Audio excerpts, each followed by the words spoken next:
Selamat pagi saudara-saudara yang dikasih Kristus. Jumpa lagi dalam renungan pada pagi hari ini. Namun sebelumnya kita bersatu di dalam doa. Damai sejahtera Allah yang melampaui segala akal, itulah yang kemerah hati dan pikiran saudara-saudara dalam Yesus Kristus Tuhan kita. Amin. Firman Tuhan pada pagi hari ini tertulis di dalam Imamat 25 ayat 14. Apabila kamu menjual sesuatu kepada sesamamu atau membeli daripadanya, janganlah kamu merugikan satu sama lain. Demikian firman Tuhan. Saudara-saudara di dalam Yesus Kristus hidup dengan keadilan.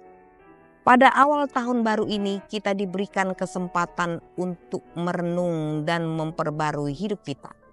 Imamat 25 ayat 14 mengingatkan kita tentang pentingnya keadilan dan integritas dalam hubungan sesama. Dalam sistem ekonomi Israel kuno, tanah adalah sumber utama mata pencarian.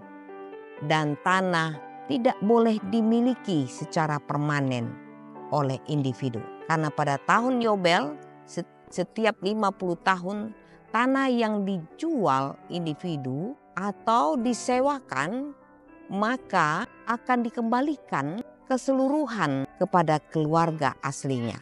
Oleh karena itu, aturan ini bertujuan untuk mencegah penindasan dan menjaga keseimbangan sosial dan ekonomi di tengah masyarakat.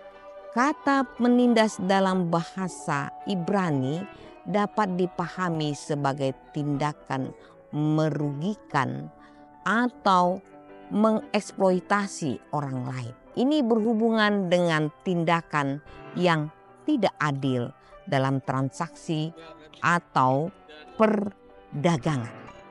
Meskipun hukum tentang tahun Yobel tidak lagi diterapkan secara langsung di bawah perjanjian baru, namun prinsip-prinsip yang terkandung dalam Imamat 25 ayat 14 tetap relevan bagi umat yang percaya kepada Kristus.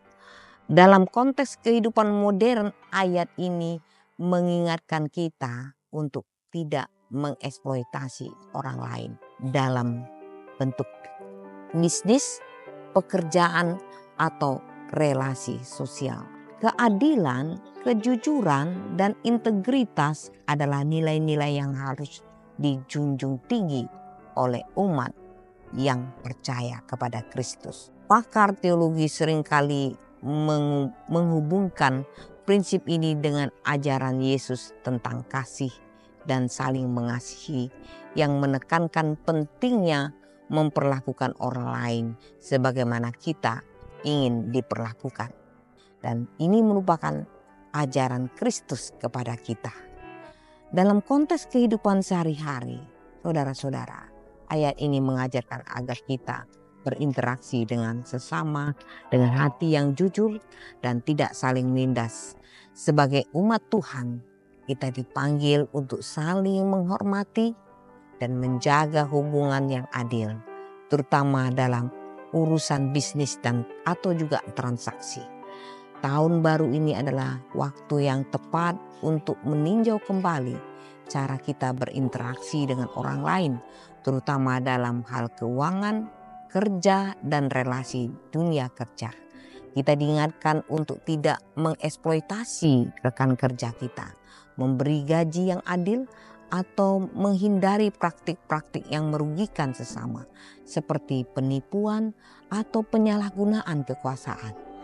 Dalam relasi pribadi, kita diundang untuk hidup dengan adil, menghindari manipulasi, dan bersikap adil, dan keputusan-keputusan kita yang mempengaruhi orang lain harus bersikap adil.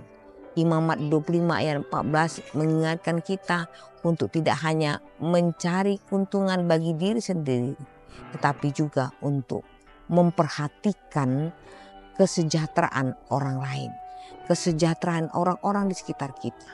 Di dalam setiap transaksi, baik itu dalam pekerjaan, pelayanan, atau hubungan pribadi, mari kita menjaga nilai keadilan dan kasih. Selamat beraktivitas, Tuhan Yesus memberkati. Amin.